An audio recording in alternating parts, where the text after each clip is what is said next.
All right. Hi, everyone. Thank you for coming to the very last coffee and conversation about the Fairhaven program. I hope we have not burned you out this year on all of the things we're going to do. But this is the last one. We have been through the science curriculum. We talked about college admissions. Senora, talked about the Spanish program, Mrs. Daly about the math program. I did the humanities and the language arts. Which gets you to what Wendy told us, the college advisory consultant, is that that's your big five in terms of curriculum. So now I just want to tell everybody about all the other awesome stuff that this program is going to have that makes it so unique. And we wouldn't be Butler if we didn't have all sorts of experiential learning. So these are some of the things that I am going to touch on. I want to talk about our internship program and the way we are scaling that up for high school students. I want to talk specifically about career exploration.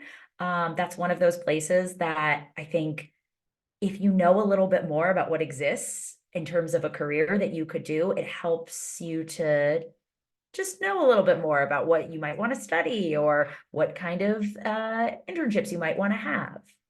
I am going to, of course, talk about travel. It's one of the biggest parts of the intermediate program and will also comprise one of the biggest and coolest parts of the Fairhaven program. I'm going to talk a little bit about entrepreneurship and work study and specifically how students are being supported in business. I'll talk about sports and clubs for those that are interested in that. And finally, health and wellness and how we're supporting that here. So, internships.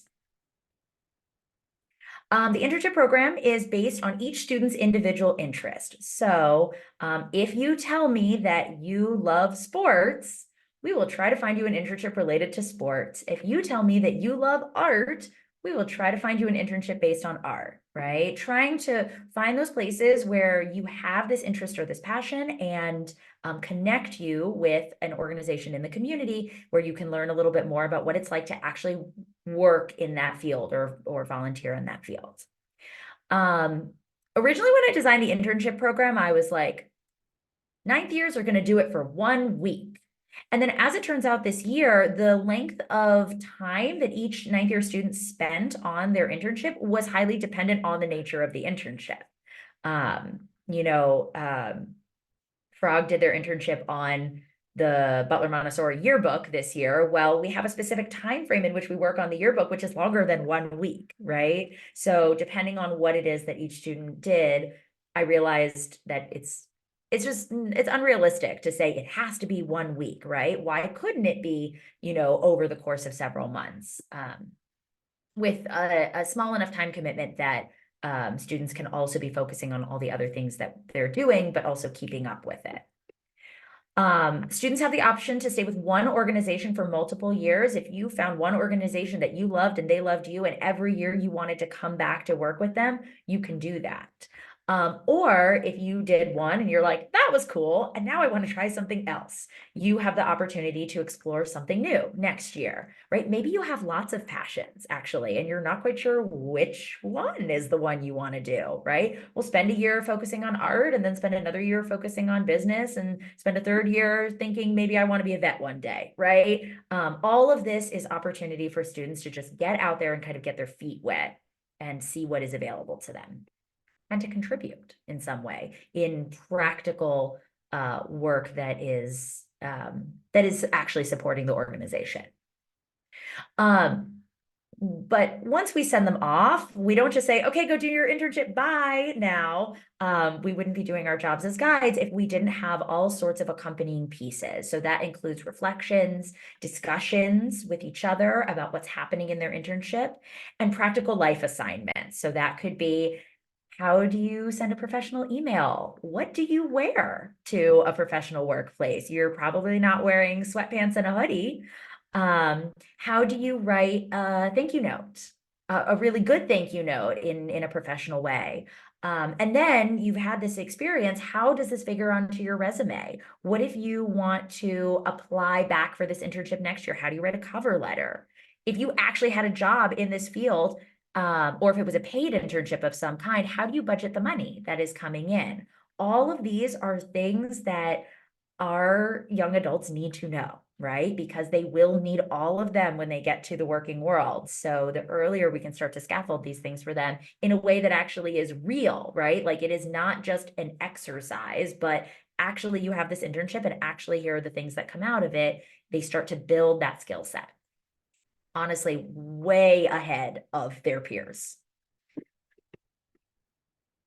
Some examples. So right now we have our 9th year students that are doing internships. So I just wanted to give a quick shout out to the organizations that have already supported us in the internship program. So I had 2 boys who loved sports. So their internship was with Koa Sports, which is a sports nonprofit in our area. And I think they thought they were going to do more actual sport-like things when they took the internship, but what they found is actually a lot of the work itself is how many jerseys do you have? How many balls do you have? Do you have enough staff to support this program you want to put on, right? There's actually a lot of logistical and administrative work that is behind the scenes of any type of sports organization. And they were like, we counted jerseys the whole time. And I was like, yeah, that's the work that you have to do. So that was, I think, was really eye-opening for them, right? If you're not going to be a professional athlete, what is another avenue that exists for you to work with sports? And what does that work actually entail, right? I had a student who loved theater, especially musical theater and the arts, and her internship was with Black Rock Center for the Arts, which shout out is where we're doing our musical this year. And they were putting on a production of Dreamgirls that year, and she helped to support all of the costumes that they had backstage, building some of the props and sets that they needed, and she just loved it, right? She was like, this is so cool. I could totally see myself doing this at some point in the future. This year, I have 3 students who have internships. One is with an organization called Room to Read, which is an organization based out of India, and it's a nonprofit focusing on girls' literacy in particular. So she has worked remotely with this organization to help support them in terms of their getting grants and looking at books. And it has been really sort of within her wheelhouse to do all of these things. And it's been a really thoughtful exercise for her. I wrote this in English and not in Spanish, but we have a student working with the Manatee Conservation Center of Puerto Rico, or Centro Conservación de Manatíes de Puerto Rico, which is an actual organization that we visited when we went to Puerto Rico this year. This student is creating Montessori materials about the animals that are at the conservation center, which is like a rescue and rehabilitation center. So manatees, sea turtles, pelicans. And what she is doing is she's creating this Montessori material. She's making it available to all teachers at Butler Montessori, and then she's also making it available to Montessori schools all over the world, so that there is a little bit of Puerto Rico in everyone's classroom.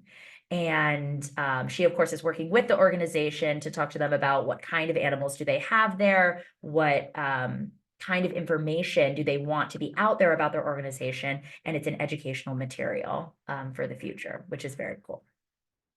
And finally, thank you, Butler Montessori, for supporting our internship program. Like I said, Frog worked on our yearbook this year, super interested in graphic design, and worked with Miss Boleyn to actually do the cover and the pictures and just make our yearbook even better than it already is. And we have other organizations lined up that are not even on this list. You know, we kind of went out into the community and we're like, hi, would you take a 14-year-old to work in your organization? And some people were like, yes, absolutely. And others were like, I don't know. So we're still working with organizations to just have a whole list of them so that when a student says, I'm interested in this, we have it available to us. And if it's not on our list, then we will go out and find it, right? And use all of our contacts in the community to make that happen. And we know Butler Montessori kids are the best. So anyone should be glad to have them. Okay, sort of, tagging in on that, we have career exploration. So internships is one piece, I would say, to career exploration. But another one would be connecting with professionals in a variety of fields based on their interests. So by that, I mean not necessarily having like a full-on internship with them, but potentially doing informational interviews with them. So I really want to be a aerospace engineer, let's just say. Well, let's find an aerospace engineer who's in our area and give you the opportunity to sit down with them and ask them, what did you study in school? What do you know? What was your educational and your career trajectory? What do you recommend that I focus on now if that is something that is a great passion of mine? I think connecting with a variety of adults, which we already know from Montessori is what adolescents need to do, but connecting with a variety of professionals in different areas um, is super positive, right? Um, my funny story here is that I was the last person to figure out that I wanted to be a teacher. Everyone in my life was like, "You're a really good teacher. You'd be a really good teacher." And I was like, "No, I refuse. I will not be a teacher." Ironically, of course, I've spent 10 years at Butler Montessori being a teacher. But I actually think if I had talked to more career professionals in my life, in the areas that I was interested in, I might have figured it out a little bit sooner that this is really what I wanted to be doing. Because I would have found out, oh, that seems really interesting to me, or oh, no, that doesn't seem very interesting to me, which is just as valuable information as doing something you love, is also figuring out something you really hate. And that's what we aim to do right now, right? Is to give students the whole picture, right? About what their skill set is, what their interests are, and how to marry those two things together. So of course, they were going to learn how to conduct an informational interview and then how afterwards, right? How do you follow up with, thank you so much. I really enjoyed that interview. Sort of some of this is like the basis of networking, essentially. And then for them to do some of their own reflection on, well, what did I hear? What do I think about that? And how does that figure into the way that I'm conceiving of my life and the pathways that I have before me? Even if that's just, I don't know, right? I don't know is a perfectly acceptable answer, especially when you're 14, right? But every time you do stuff like this, you get a little closer to knowing a little bit more, again, about what you want and also what you don't want. So examples of various career fields, and I will say, we personally know people at Butler Montessori in every single one of these fields who has said that they would love to sit down and talk to students. So people in business, in marketing and public relations, in local government, interior design, all museums and archives, agriculture, of course, in the farming community, technology and data, medicine and public health, law, the arts, and probably even more than that, but those were the only ones that I could list on the page. So the opportunities are out there, right? All we need to do is figure out how to connect students to those people by using our network. Okay, travel. Arguably, anytime you talk to an intermediate student, they're like, and you're like, what's the best part of the year? They're like, the trips. So I am aiming for the Fairhaven program to be just like that, but even bigger and better. And the students, of course, have heard me talk about this, so they know. But essentially, intermediate students, we know, they travel domestically to places like California, Wyoming. We went this year. We're hoping maybe to get to Washington State. We've been to Maine. We've been all over the place, New York City. Now it's time. Butler Montessori goes global, essentially, is my big plan for the Fairhaven program. So I do want us to travel to international destinations. Some places that I have in mind would include Mexico. There is a fantastic Montessori school there that we have a relationship with. Costa Rica was a trip that we did do once with the intermediate, and I learned that it's actually a much better fit for high school students. So that would be going to the rainforest and studying at the United Nations Institute for Peace down there. France, we have a partner school in France. They came to visit us, some of their students, and we would love to return the favor. They're in the south of France, which honestly could not be more beautiful or more wonderful. Italy, we Montessori Model UN runs a conference in Rome every single year, in addition to the one that they do in New York. So I would love it if one year we said, why go to New York when you can go to Rome? And we would go as part of, and do the MMUN program as bureau members, and then also stay on, of course, to see a little bit more of Italy, because you're not going all the way to Rome and staying in a conference hotel the whole time. We have relationships with Montessori schools in the United Kingdom, in Japan, in Australia. I actually forgot Poland. I have a friend who has like 6 Montessori schools in Poland. Basically, Montessori is the, and I should say specifically, AMI Montessori, Association Montessori International, is the key here, because it is a global organization, which means that every time we get together as AMI Montessorians, we meet people who are doing the same work we're doing all over the world. So if you say a country somewhere in the world, I can almost guarantee that there is an AMI Montessori adolescent program there that we can go and visit and would be willing to host us.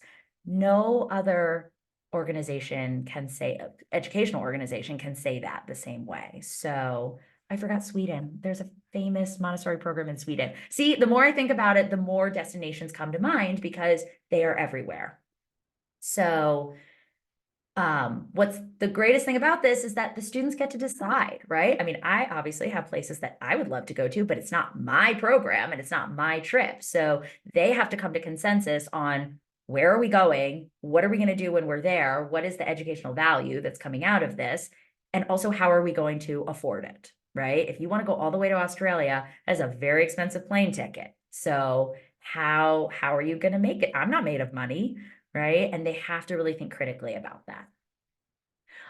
Something super important that's worth mentioning is that this travel aspect of the program is bridged with the 9th year trip to Puerto Rico. And what I mean by that is that the 9th year trip to Puerto Rico, it's the same location. It's always Puerto Rico. It's always the 9th years. And that's their first little, Puerto Rico, of course, is not an international destination, but it's like it's more than domestic and less than international. It's kind of in that weird half space category. And it's the first time that that cohort of students is really going to start traveling together, right, to a place that is fairly culturally different from where we are, and learning about how do we plan our accommodation, our transportation, and so on and so forth. So that's kind of how we scaffold that for them, is that they're used to planning maybe a day or two of their intermediate spring trip. They are more involved in the 9th year trip to a Commonwealth, right, of the United States. And finally, when they get to the Fairhaven program as 10th years, they're ready to tackle this bigger piece of international travel, right? We don't just drop them in and say, here you go, now do it, right? Everything is sort of carefully planned so that they can be successful.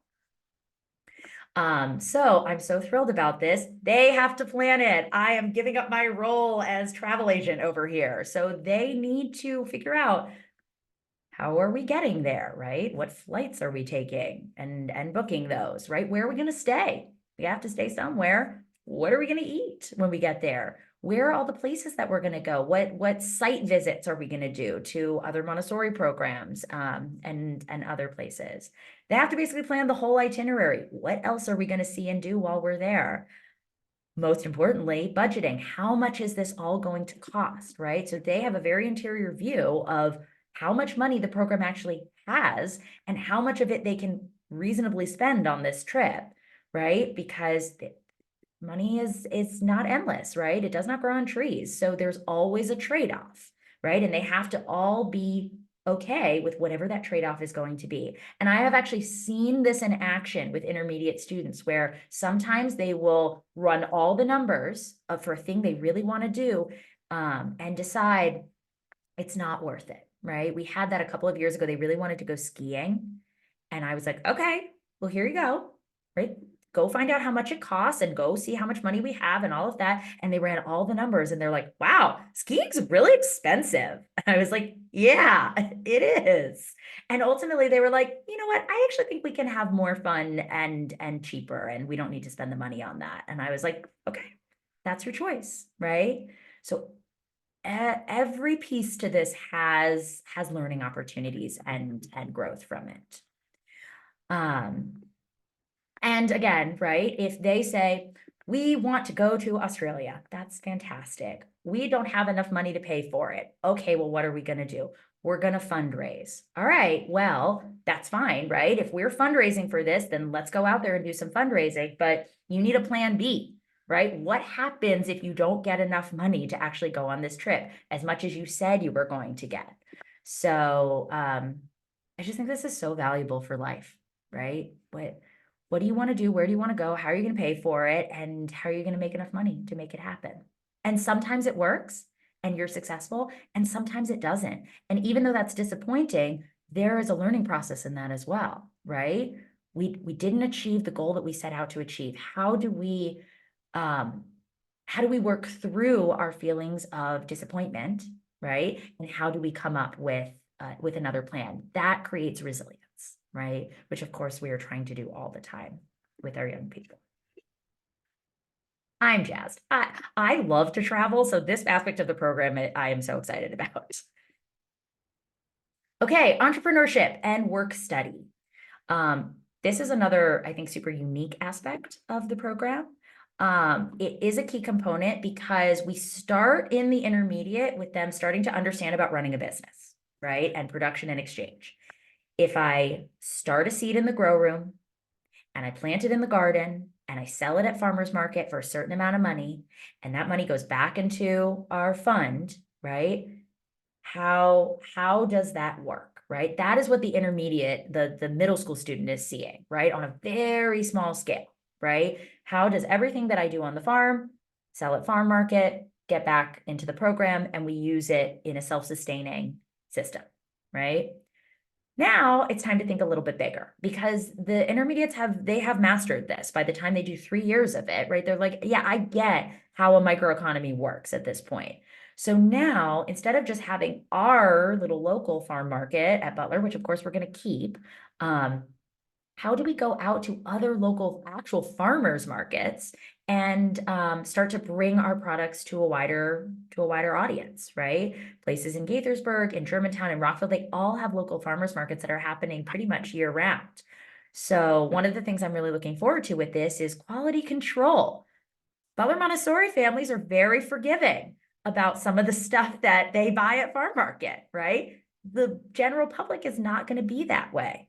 If we want to sell our eggs, right, to the wider public, there's a whole lot of paperwork, actually. You have to go through the state and the county to make sure that your eggs legally are safe and available to sell. So I'm excited to go through that process because I think it's going to be a fantastic way to see how you expand something, right? And what systems do you need to put into place to take something that is smaller and make it a little bit bigger without, of course, hurting the system that we already have going. The good news is that it will make us more money than what we were making before. The harder part is how do you actually make it happen? How do you bring that to reality? Something else that I'm really excited about is for students to work with business leaders in the community to create, like, if they want to start a business of some kind, which we know at the age of the adolescent is huge, right? They're constantly thinking about money and how to make money, and are thinking sort of analytically like that. So if they think that there is a need in the community to provide some sort of good or service, right? How do you do that, right? I want to start up a bicycle that is like a coffee cart, and I'm going to pedal it and it's going to turn the coffee beans into coffee. Let's say I just invented this right now, right? Great. We think that there's a need for a bicycle coffee cart.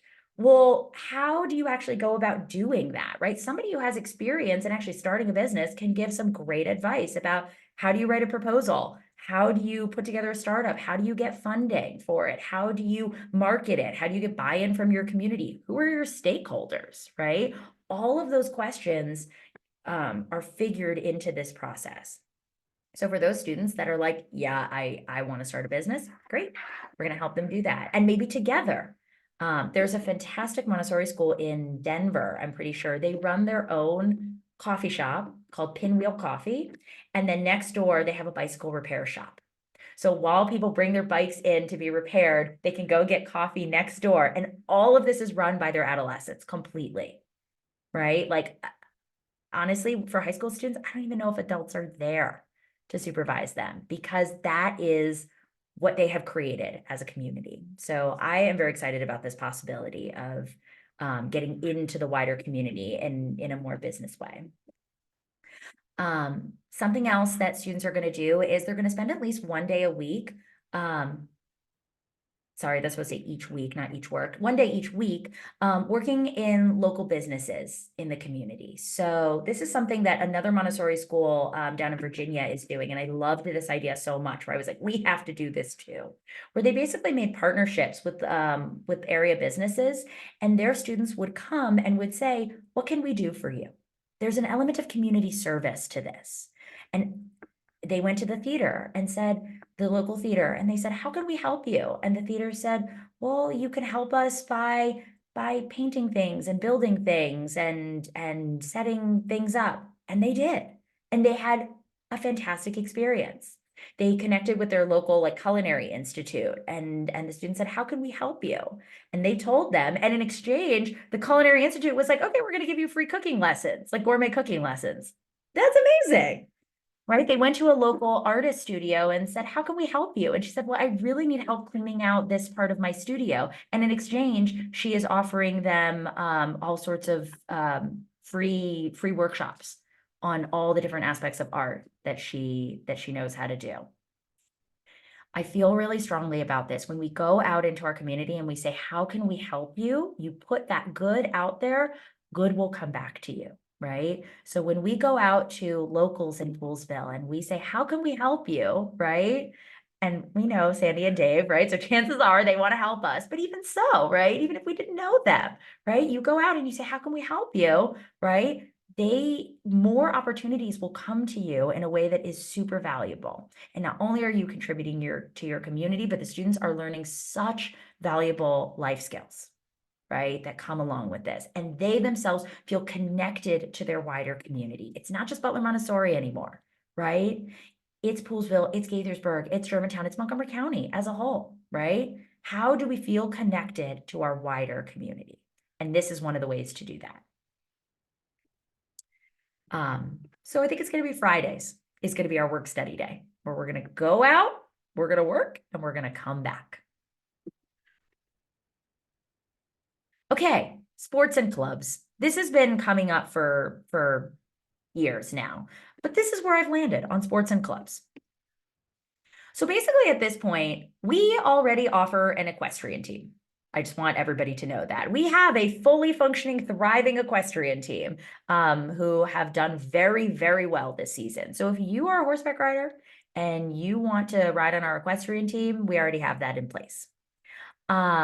Something else that I think Butler Montessori is uniquely suited for is to offer a cross-country team to those that are interested. We have a whole campus you can run on. So let's find a way to run on it. And of course, I am receiving help from experts in this area who know about how to start a cross-country team, and Mr. Hoy has offered to coach it. And if there's enough interest there that we feel that students really want to do that, all of those pieces are essentially already in place to make that available. I will also just plug here, if you are an athlete in any other area, cross country is so good for you no matter what sport you do, right? So if you're a volleyball player or a hockey player, because I know the UNs are on this call and their children play volleyball and hockey, right? I'm just going to plug here right now. You might want to think about doing cross country with us, because it is so good for your body, right? In every part of your body.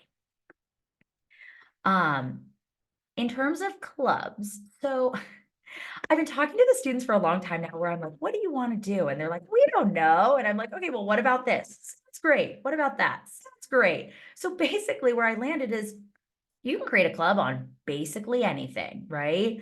And so it's created based on the interest and the initiative of the students. If they say we want to do this club either during school or after school, they can.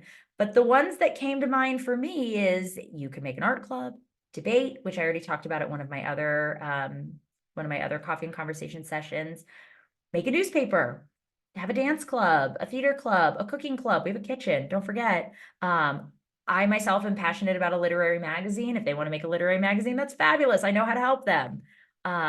Yearbook, right? We already have people working on yearbook, but any club that you can think of that exists at another school, if you want to do here, great. Let's do it. It's funny to me. That has been one of the things that I think people say is one of the biggest drawbacks of Butler is they're like, well, what are you going to do about clubs? And I just keep saying to them, well, if any of them want to make a club, we are here to support that, right? It is not hard to do these things. All you need is a little bit of initiative and a little bit of research. It really is not that hard. And these clubs open up doors to even wider things. But I'm not about to say, we offer all of these things because what if there's no interest? What if the kids are like, ew, yearbook, gross? I don't know that. And that's fine, right? Not every child is in a high school environment is going to do every club. That would be impossible, right? So they need to talk to each other and come to some sort of consensus over what are we interested in, right? What do we want to do this year? And just because they did it one year doesn't mean they have to do it the next year. Or if they love it and want to keep it going, I think that's fabulous. So truly, we are working in partnership with each other. If they say, let's do it, then let's do it, right? If there is no interest, then there's no interest that year. And that's okay, right? There's always next year and the year after that. One quick note that I wanted to say about sports is that there's always the possibility that we can create more sports here. It kind of depends on what sport it is, I will say. We're never going to be the school that has like a big rah-rah football team kind of thing, because have you met us? That's not who we are at Butler Montessori, right? But if a student, but I've been thinking about what sports we are sort of uniquely positioned to offer, and what the interest is. And so I just want to say, like, I'm so open, right? Like, equestrian already exists. Cross country, I think, would be really easy to put into place. If somebody wanted to do a different kind of sports team and we had enough interest and we had the possibility to do it, I mean, I'm not opposed to anything, right? Like, let's talk about it. Let's explore what that can look like. And do we really have the right infrastructure to take that on? And if we don't, what other opportunities exist in that area that we can connect you to, right? Is there a league of other private schools that offer this that you could join, right? Is there a possibility for you to do it at your public school but not attend your public school, right? Like, there's always a variety of options no matter what it is that you're interested in doing. Just come talk to us. We're so open. Okay, and last but certainly not least is health and wellness, which is so important. So tagging right in with the sport piece, we have a strong emphasis on holistic health and wellness. So by that, I mean, it's not just about the physical, right? It's also about the emotional. It's also about the mental health. It's also about social, right? How do we look at the way that we feel in our bodies and our minds and do things to be our best selves every day as much as possible, right? We're not always having great days. That's fine, right? But how do we work through some of this stuff? So one of the things that we are offering is classes in personal fitness, which I think arguably is one of the best things that we could offer to students, because when you become an adult, right, and you stop having required physical fitness that you have to do, right, unless you're naturally sort of inclined towards that. I will say I'm a person who is not. It's really hard to have to think about it and be like, okay, how am I going to make sure that I am moving my body enough? I'm going to the gym. I'm drinking enough water. I'm eating a balanced a balanced meal, right? I understand nutrition. Like, how am I setting myself up for success in my adult life to live a really healthy life? And that is something that students can learn now, right? Learn all the basics and fundamentals around that so that when they do become an adult, they can lean back on that and say, oh, I remember when I learned about this or I explored that, and that I think is a good fit for my lifestyle, right? That's really what we want them to figure out. What is a good fit for my lifestyle? The other thing that we are offering is yoga, which has, I mean, so many studies have shown that yoga and meditation and breath work have so much impact on mental health in particular. And one of the other Montessori schools that we know, all of their students take yoga, whether they like it or not, because they just know, right, that even, 20 minutes just spent sitting and breathing is enough sometimes, right? So having that tool in their toolbox, I think, is going to be so helpful for them as they navigate adolescence, for sure, right? But also as you navigate your adult life, there are always going to be things that are going to be hard for you, right? So how do you make sure that you have the skills to navigate that? And yoga is just one of those. I'm saying yoga is sort of a broad term, but that is one of those places that we know that we can give them a skill set that they'll carry with them. And then other physical outlets based on their interests, right? If they love to dance, well, great. We have a dance teacher, right? They love to play disc golf, right? Well, turns out, Eric Powers made a disc golf course for us, right? There's all sorts of ways that there are outlets for physical fitness. And then really thinking about, we have mental and physical health professionals who work with us, who create courses for students. So I'll shout out Jessica Warburton, our school nurse, who has worked very closely with me and will continue to work closely with me to create a health and wellness curriculum for students. Every year, for a trimester, over the course of 3 years, they will have a really comprehensive understanding of health as it relates to their life, right? And as a nurse, she sees all of this firsthand, right? And she's so good at working with adolescents. So, how do we help students to think really critically about their own health and maintaining health? And again, when I say health, it's such a broad, complex term. So how do we break that down and help them to really think about the choices that they're making? That's, I think, really what it all comes down to, is being reflective on the choices that I am making and that are available to me. And then, of course, working with mental health professionals. And again, I feel super strongly that there should be no stigma whatsoever on mental health. We know we're living in a youth mental health crisis right now. We are. Our young people need our help and they are crying out for it. So all of that is embedded into our program, right? Whether it's, working with a school counselor, working through a social emotional curriculum, making sure that we have access to all the resources that we need, not just in times of crisis, though of course we have that if we are in crisis, but also working together to talk through scenarios and talk through how we are feeling and really putting, again, I keep saying it, putting tools in their toolbox for later on, for currently where they are in their life and later on in their life. If there's one great gift that we can give our young people, it is that, right?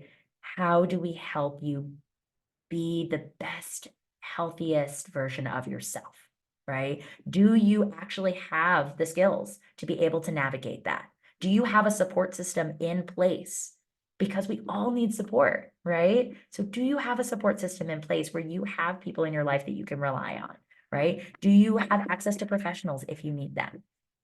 That's what we're doing. That was a lot of me talking for a variety on a very large number of things. So that brings me to questions. And of course, this is the last high school coffee and conversation series. Thank you for coming. But does anybody have any questions about anything that I have been over? Or did I miss anything? I have a question. Sure. Will we be able to have recess? Yes. Okay, so here's the thing, is we just don't call it recess in the Fairhaven program. But basically you have what's essentially like extended lunch. So you have a period of time in the middle of your day that you can eat lunch. obviously you should eat lunch. And then there is time there, and you can choose to spend your time how you like, right? If you want to go out and play in the woods and swing on the swings, I think that that is wonderful, right? If you want to spend it reading a book quietly to yourself, that's great. If you are saying, wow, I really have a lot of things I need to do and I need to catch up on a little bit of work that I need to do, that's also fine, right? It is your time to do with what you wish. So does that make sense? It's like Yeah. recess. Sure, you can call it recess if you want to. We just don't call it that on the schedule, but it's still there if you want to. Perfect. Other questions? I I had a question about the. You go first. I had a question about the travel in terms of, is there a specific number of trips you're aiming for, or is it all just dependent on the students' planning and the budget? That's a good question. That's a really good question. I do think that we should still do a fall trip. I didn't write this, but I still think we should do a fall trip of some kind because there is something really great about getting them out of the classroom at the beginning of the school year and doing some of that bonding and resilience work right at the beginning. But again, most of our fall trips are fairly local, I would say. For the international piece, I mean, if we went more than one international destination in a year, I'd be shocked, honestly.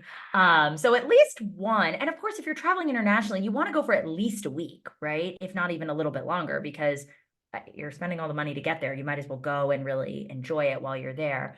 So at that point, I would kind of leave it to them to say, look at your resources, look at what you want to do, look how it's connected to what we're doing in the classroom. Realistically, how much do you think you can accomplish? I think the way I'm conceiving of it right now, it's kind of similar to the intermediate, where it's like, we will do something in the fall. They'll be planning one big trip of some kind to some sort of international destination. And then as they want to do smaller stuff throughout the course of the year, they're more than welcome to plan that. I mean, DC is basically in our backyard. There's so much to be done there. So who knows though? Sometimes they're like, we will go to places and we will make it happen. And I admire that initiative. If they can do that, that is fantastic. But I'd be shocked if that actually ended up happening. Does that answer your question? Yes, thank you. Okay, sure. And there was another question, I think. Yes, so I was actually, it's kind of similar. I was wondering, like, are they fully separate from like the ninth years, the seventh, eighth, and ninth, or are they going to do some trips with the younger children? This is also such a good question. And the reality is I have to ask them, to be honest, because I can kind of see it both ways, right? On the one hand, there is so much value in having them with the younger students because the younger students like idolize them, right? They just think that they are the greatest thing since sliced bread, right? Like already Max coming back, everybody's like, oh my God, it's Max, right? That is a big thing to them. But also, when you're an 11th grader, do you really want to be hanging out with 7th graders? Honestly, like I don't know. So, and I do think also there is some value in being separated sometimes, right? Like a small group of 10th and 11th years can do more, go faster, kind of like, work at a different pace and in a different way than a group of 32 7th, 8th, and 9th graders, right? So already I've been kind of getting that question a little bit, and the way I'm anticipating it right now is that for the travel related things, except for MMUN, that's the one exception, because if we're all going to New York, we're all going to New York, right? It seems silly to separate for that. But for some of the other trips, I was imagining that they were going to be separate, but I don't know. I mean, if the Fairhaven students were like, we really want to do this thing with the intermediates, I mean, I am certainly not opposed to that, right? Again, it all comes down to the logistics of it, right? If we're going to Wyoming for a week for the intermediates and they want to go, well, are you going to take that portion of the money that you have set aside for this and spend it on that? Or would you rather spend it on something else? The choice ultimately is yours. And I want to see them work through that on their own, right? Like I want to see them really think through that and decide, what do I really want to do? How do I want to spend my time, spend my money, that kind of thing. I can't even anticipate what they're going to say. I don't know. But in terms of in the day to day, they will have some crossover, right? Not completely, because again, they're working at in a different skill set, right? And in a different skill level than some of the younger students, but they will still see them at recess. We're still going to have community lunch together every week because we are one community. There's a little bit of crossover in some of like the literature circle stuff and Spanish that we're doing. So it's my goal is to strike a balance, I think, and kind of take my cues from the kids themselves. They're not shy about telling me stuff. Does that answer your question? Yes, Okay, cool. I do have another question. Please, I love that. About the work studies. So are you imagining like the whole like class would do a work study at the same place, the same location? Because I'm just wondering logistically, if they were all going to different places, is that like the parents will take them on Fridays to wherever they're going and then like that's like their school day for that day, or is it like Um, the whole class will go someplace and then I think we're going to do that the whole class goes someplace because again, right now we're only talking about 4 students. So it's so much easier if I mean, legitimately, I have 4 spots in my car. I can just drive them there, right? Or we can work out the logistics of transportation. So while the program is this small, I think it makes sense for us to all go somewhere together. Logistically, it makes more sense. I do feel strongly that having an adult on site is really important because, they're still in our care after all. Like we trust them a lot. They are super mature, but what if something happens, right? And there was no Butler Montessori staff person there. So in terms of liability as well, I feel strongly that one of us should be there with them. And so with that, then we have to talk basically about what are the different places where we're going to do work study in the year and how many weeks we're going to devote to going to a particular place. Like, are we going to spend the whole year doing work study in one location? Are we going to try to break it up? Are we going to try to do it like where one week we're in this place and one week we're in another place? Like I haven't quite gotten that far yet because I haven't had any time to sit down with them and say, what do you think? And so, I mean, my goal, of course, is for this program to get much bigger. And so once it does, obviously, it is completely untenable to take 30 high school kids to one location. That's absurd, right? So at that point, then we would need to have different staff members taking them different places and coordinating that logistically. But thank goodness we're not there yet. So we can kind of test out some of this stuff while the program is really small. It was so hard for me to put this presentation together in general because so much of it, I was like, depends on their interest, depends on their interest, depends on their interest. And I haven't had a chance to sit down with them at all and basically be like, well, what do you want to do? So this is sort of the general framework of what I have in mind and what I want to propose to them. But they really get to color in those lines, right? And figure out what does this look like for them, and working together because yes, we have to do things together. The internships, though, are individual, I will say. And some of those are in person and some of them are virtual. So those we have to sort of figure out how that works. But the work study piece is as a group. Does that make sense?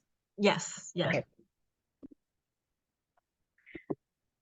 Were you thinking about the fact that you have 2 kids and you might have to get them to 2 different locations at the same time? Yeah, that might be challenging.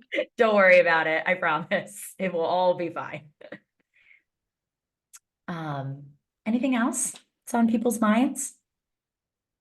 This is the last coffee and conversation about the high school. So anything that we may have talked about this year is fair game.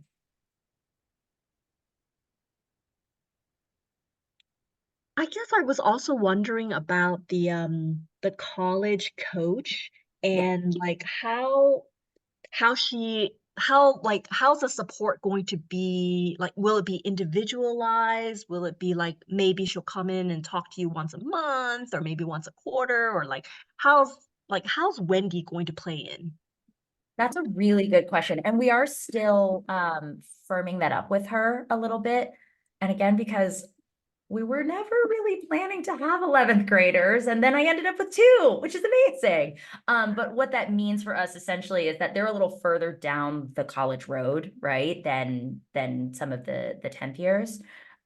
So yes, as far as I understand it with her, she is going to be meeting with the students, and some things she says she can do as a group, right? Like if it's sort of a lesson on like how to do something in general, she can collect them all together and show them like how to navigate like Naviance or whatever other college search system there is, how to do this kind of thing. But then she also is going to be meeting individually as well, to check in with specific students about their specific progress.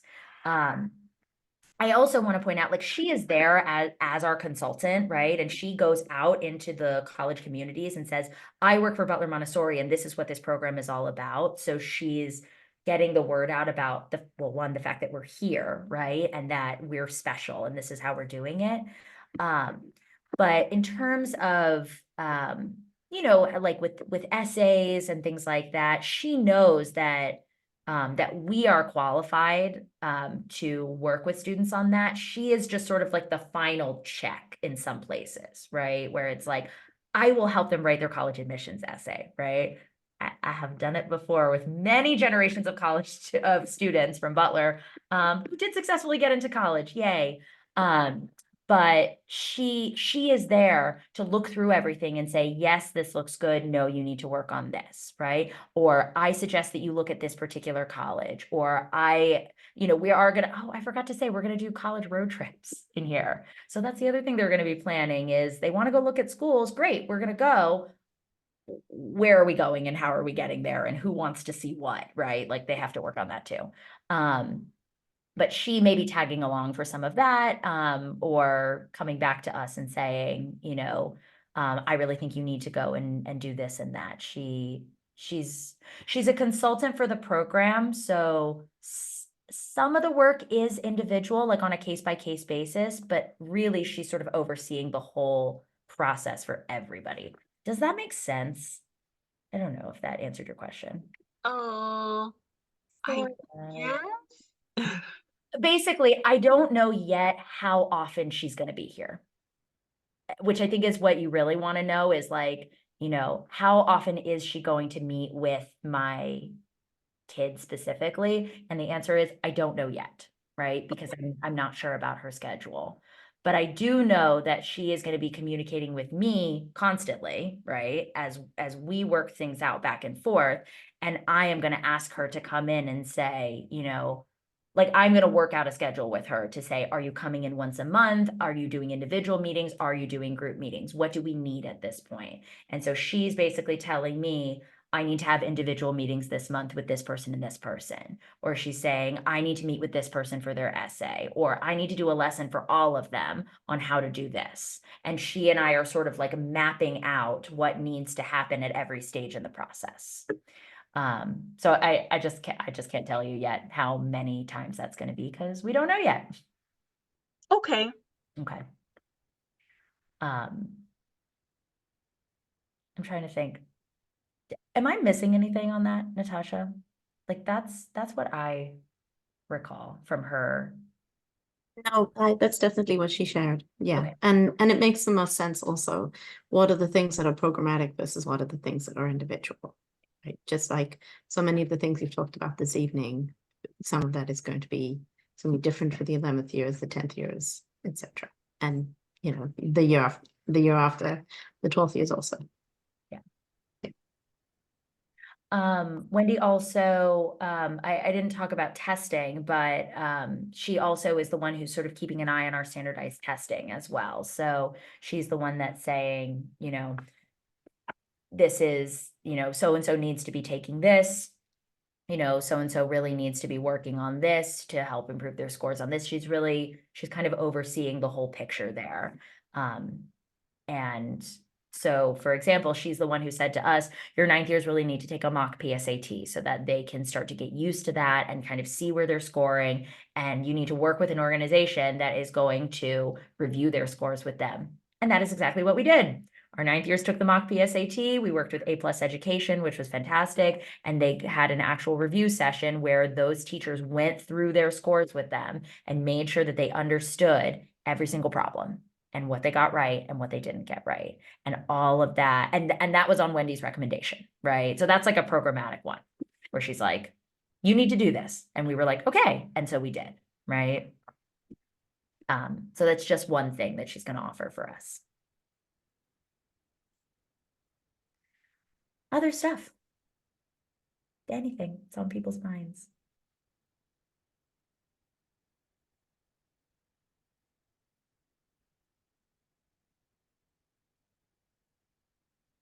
I guess I can stop sharing. Well, I just want to say at this point, because I know the people who are on this Zoom call right now, from the bottom of my heart, thank you for believing in us and believing in this program. This has been like a brainchild of mine for such a long time, and to see it finally come to fruition in a way that is going to be so positive in the lives of your children is so exciting. I can't even express how deeply excited I am, and how much I really, really, really believe in this. If I didn't, I would not be sitting here right now doing 7 coffee and conversations about every aspect of the program, because it's so special. The potential is so huge here. And I honestly could not ask for better families to start this with, right? Your children are all amazing. I am so grateful to be on this journey with them and with you guys. So thank you for your trust and your support. I don't know if you wanted to echo anything, Natasha. I think you said it beautifully. The way you feel about them is the way we feel about you. So obviously, you know where I am. I basically live in the Park House these days. So if you have questions about anything as they come up over the summer,